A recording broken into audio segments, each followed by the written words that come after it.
Hello friends, स्वागत है आप सभी का हमारे यूट्यूब चैनल BSEB प्लस पे।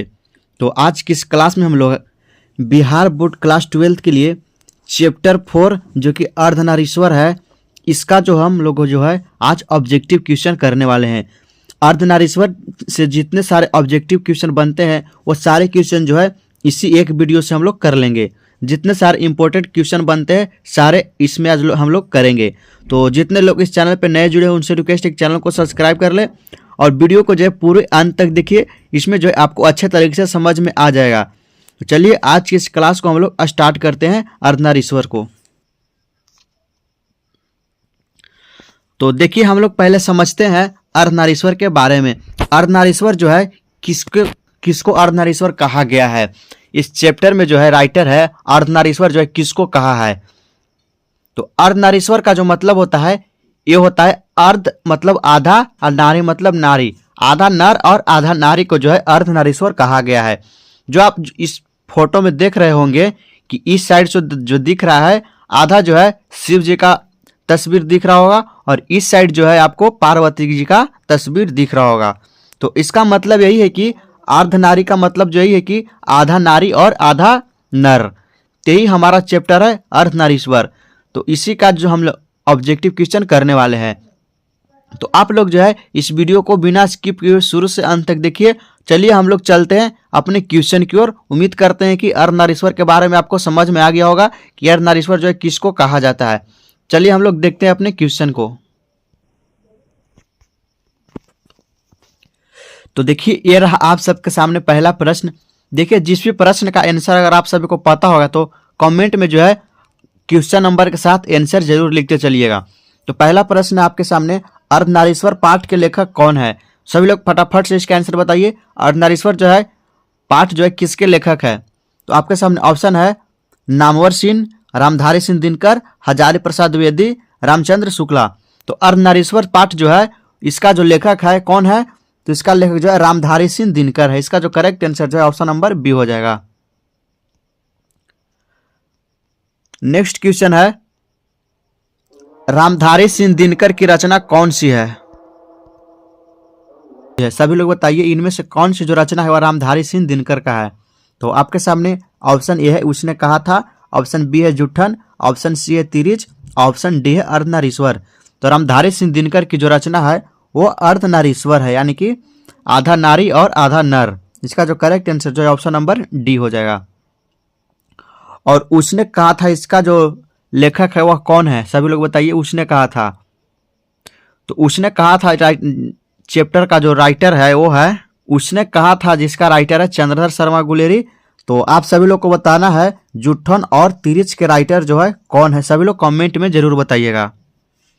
नेक्स्ट क्वेश्चन है दिनकर जी का जन्म जो है बिहार के किस जिले में हुआ था। सभी लोग बताइए दिनकर जी का जो जन्म है वो बिहार में हुआ था, लेकिन किस जिला में हुआ था ये पूछ रहा है। तो आपके सामने ऑप्शन ए है समस्तीपुर, ऑप्शन बी है बेगूसराय, ऑप्शन सी है पटना, ऑप्शन डी है भोजपुर। तो सभी लोग बताइए दिनकर जी का जन्म जो है बिहार के किस जिले में हुआ था। तो उनका जो जन्म है दिनकर जी का जन्म जो है बिहार के बेगूसराय के जिला में हुआ था। इसका जो करेक्ट आंसर जो है ऑप्शन नंबर बी है। नेक्स्ट क्वेश्चन है अर्धनारीश्वर में किस गुण का समन्वय है। सभी लोग बताइए अर्धनारीश्वर में जो है किस गुण का समन्वय है। तो आपके सामने ऑप्शन ए है नारी का, ऑप्शन बी है पुरुष का, ऑप्शन सी है नारी और पुरुष दोनों का, ऑप्शन डी है इनमें से कोई नहीं। तो वीडियो स्टार्ट करने से पहले ही हम आपको बताए हैं कि अर्धनारीश्वर में जो है नारी और पुरुष दोनों का गुण होता है, एक तरफ जो नर और एक तरफ नारी। इसका जो correct answer option number C है। नेक्स्ट क्वेश्चन है दिनकर जी का जो है पहली काव्य पुस्तक कौन सी है। सभी लोग बताइए दिनकर जी की पहली काव्य पुस्तक जो है वह कौन सी है। तो आपके सामने ऑप्शन है कुरुक्षेत्र, हुंकार, रसवंती, प्रणभंग। तो दिनकर जी की पहली काव्य पुस्तक जो है वो है प्रणभंग। सभी लोग याद रखिएगा। इसका जो करेक्ट आंसर है वो ऑप्शन नंबर डी है। नेक्स्ट क्वेश्चन है दिनकर जी की पहली कविता जो है किस पत्रिका में प्रकाशित हुई थी। सभी लोग बताइए दिनकर जी की पहली कविता जो है किस पत्रिका में जो है प्रकाशित हुई थी। तो आपके सामने ऑप्शन है छात्र सहोदर, छात्र पत्रिका। तो इसका जो correct answer option number A है छात्र सहोदर। दिनकर जी की जो पहली कविता जो थी वह छात्र सहोदर की पत्रिका में जो है प्रकाशित हुई थी। सभी लोग याद रखिएगा, इसका जो करेक्ट आंसर है वो ऑप्शन नंबर ए है।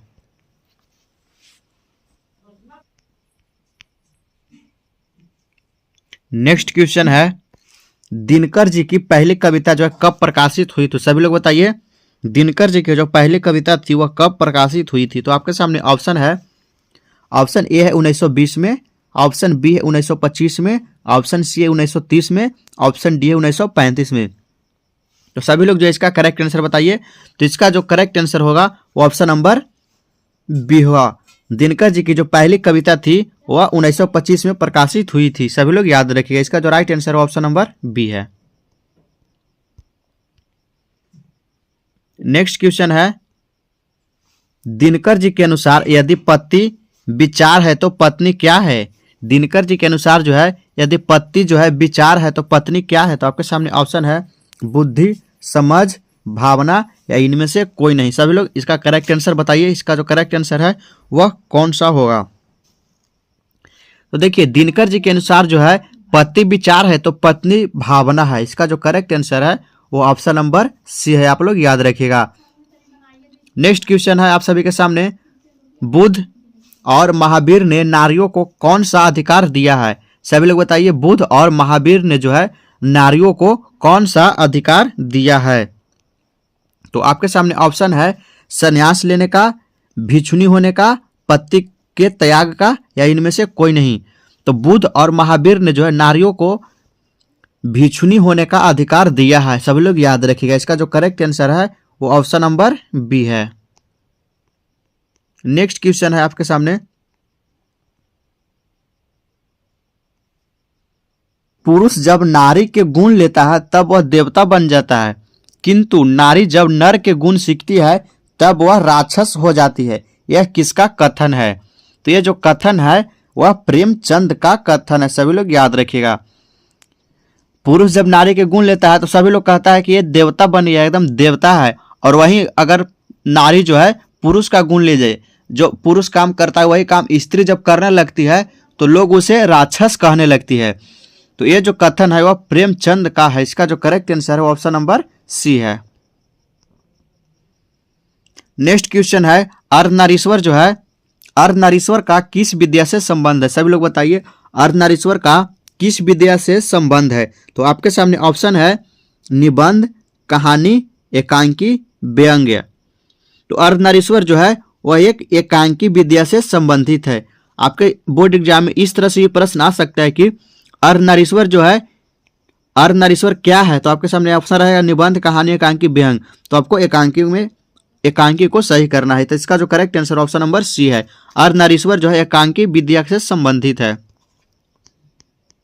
नेक्स्ट क्वेश्चन है, किसने अपने जीवन के अंतिम दिनों में नारीत्व की साधना की थी? किसने जो है अपने जीवन के एकदम अंतिम दिन में जो है अंतिम दिनों में नारीत्व की साधना की थी? तो आपके सामने ऑप्शन है गांधी जी ने, रविंद्रनाथ ने, दिनकर जी ने या तो उदय प्रकाश ने। सभी लोग बताइए इसका करेक्ट आंसर कौन होगा? तो ये जो है गांधी जी ने किया था। सभी लोग याद रखिएगा, इसका जो करेक्ट आंसर है वो ऑप्शन नंबर ए है।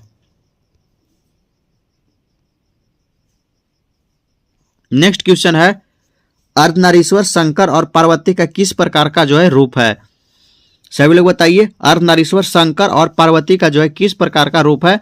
तो आपके सामने ऑप्शन है यथार्थ, काल्पित, आदर्श, वास्तविक।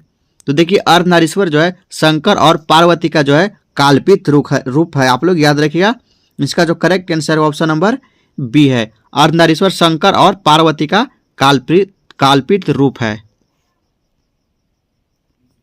नेक्स्ट क्वेश्चन है, प्रेमचंद के अनुसार नारी जब पुरुष के गुण सीखती है तब वह क्या हो जाती है? तो अभी आप लोग क्वेश्चन पढ़ें, प्रेमचंद के अनुसार जो है नारी जब पुरुष के गुण सीखती है तो वह क्या हो जाती है? सभी लोग आंसर जल्दी जल्दी कमेंट में बताइए। आपके सामने ऑप्शन ए है आकर्षक, ऑप्शन बी है साहसी, ऑप्शन सी है कोमल, ऑप्शन डी है राक्षसी। तो जब प्रेमचंद के अनुसार जो है कोई भी नारी अगर पुरुष का गुण सीखती है तो वह राक्षसी हो जाती है। इसका जो करेक्ट आंसर है वो ऑप्शन नंबर डी है। नेक्स्ट क्वेश्चन है, निम्नलिखित में से कौन सी रचना दिनकर जी का नहीं है, यहाँ पूछ रहा है। तो देखिए हम लोग ऑप्शन देखते हैं, सभी लोग बताइए इनमें से कौन सा जो है रचना जो है वह दिनकर जी की नहीं है। तो आपके सामने ऑप्शन है उर्वशी, रसिमरथी, जूठन और कुरुक्षेत्र।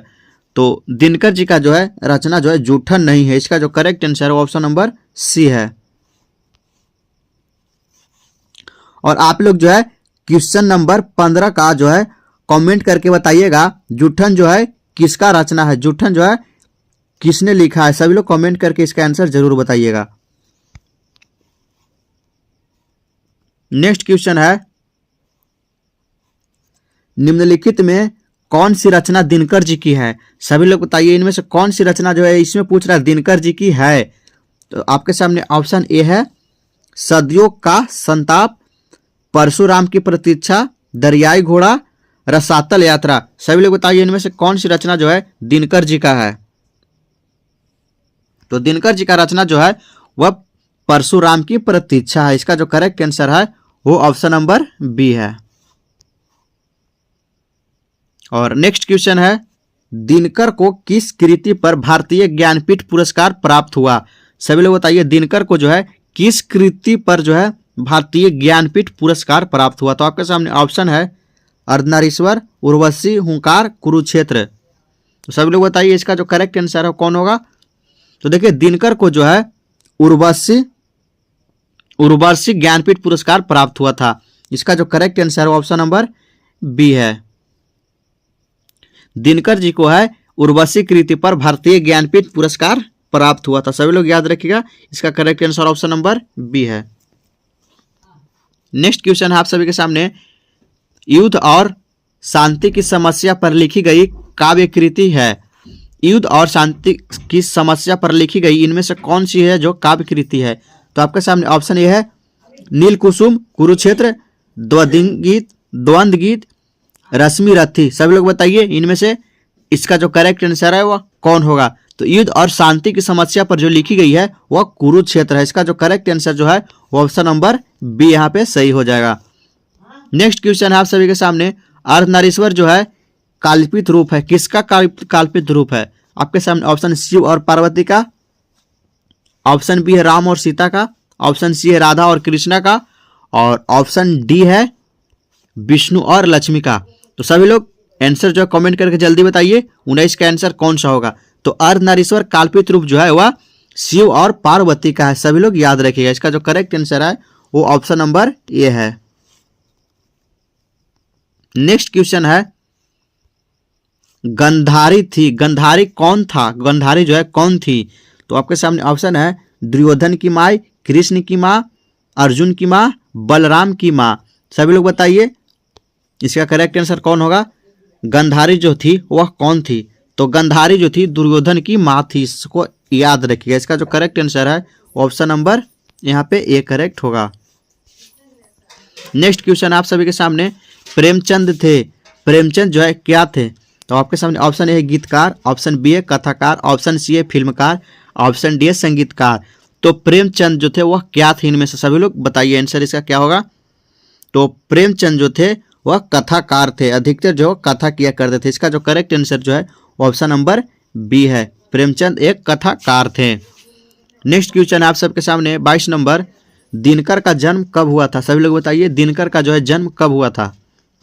तो आपके सामने ऑप्शन ए है 23 सितंबर 1908 को, 22 दिसंबर 1912 को, 28 सितंबर 1911 को, 25 सितंबर 1913 को।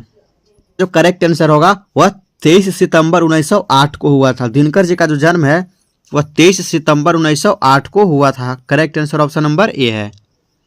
नेक्स्ट क्वेश्चन है, दिनकर किस युग के कवि थे। सभी लोग बताइए दिनकर जो थे वह किस युग के कवि थे। तो आपके सामने ऑप्शन ए है भारतेंदु युग, छायावादी युग, छायावादेतर युग, नव्य काव्य आंदोलन युग। तो सभी लोग बताइए दिनकर जी जो थे वह किस युग के कवि थे। तो दिनकर जी जो थे वह छायावादोत्तर युग के कवि थे। इसका जो करेक्ट आंसर है ऑप्शन नंबर सी हो जाएगा। और आपको कमेंट करके बताना है क्वेश्चन नंबर 23 के साथ जो कि भारतेंदु युग के जो है कौन थे। सभी लोग बताइएगा कमेंट करके भारतेंदु युग के कौन थे। नेक्स्ट क्वेश्चन है, संस्कृति के 4 अध्याय किसकी कृति है? सभी लोग बताइए, संस्कृति के 4 अध्याय जो है किसकी कृति है? तो आपके सामने ऑप्शन ए है गुलाब दास, हजारी प्रसाद द्विवेदी, आचार्य सीताराम चतुर्वेदी, रामधारी सिंह दिनकर। तो संस्कृत के 4 अध्याय जो है किसकी कृति है आपको बताना है, तो जल्दी बताइए। तो देखिए संस्कृत के 4 अध्याय कृति जो है वह रामधारी सिंह दिनकर की है। इसका जो करेक्ट आंसर हुआ है वो ऑप्शन नंबर डी है। नेक्स्ट क्वेश्चन है आपके सामने, कौन सी कृति रामधारी सिंह दिनकर की लिखी हुई है? कौन सी कृति जो है वह रामधारी सिंह के द्वारा लिखी गई है? तो आपके सामने इनमें ऑप्शन है शुद्ध कविता की खोज, पुनर्नवा, स्मृति की रेखाएं, कविता के नए प्रतिमान। तो देखिए इनमें से जो है दिनकर की लिखी हुई शुद्ध कविता की खोज है। इसका जो करेक्ट आंसर जो है वो ऑप्शन नंबर ए है। तो आज की इस क्लास में जो है हम लोग रामधारी सिंह जिनका अर्धनारीश्वर जो था उसमें से हम लोग टोटल 25 वीवीआई इंपोर्टेड क्वेश्चन कर लिए हैं। इसके बाद जो आपको कोई वीडियो देखने की जरूरी नहीं है क्योंकि सारे इसमें क्वेश्चन हम लोग करवा दिए हैं। तो 25 क्वेश्चन में से आप लोग जो कितने क्वेश्चन सही कर पाए हैं वो जो है आप लोग कमेंट करके जरूर बताइएगा। और चैनल को अभी तक सब्सक्राइब नहीं किए हैं तो चैनल को भी सब्सक्राइब कर दीजिएगा। और वीडियो अगर पसंद आया हो तो वीडियो को भी लाइक कर दीजिएगा। तो आज की इस क्लास में हम लोग जो है चैप्टर 5 तक कंप्लीट कर ली है। तो नेक्स्ट क्लास में जो हम लोग चैप्टर 6 को करेंगे। तो सभी लोग जो है हमारे चैनल को सब्सक्राइब करके इस चैनल से जुड़ जाइए। इस चैनल पे जो है 12th क्लास का सारा सिलेबस फ्री में कंप्लीट करवाया जाएगा। तो चलिए मिलते हैं हम लोग नेक्स्ट क्लास में। आज की इस क्लास में इतना है।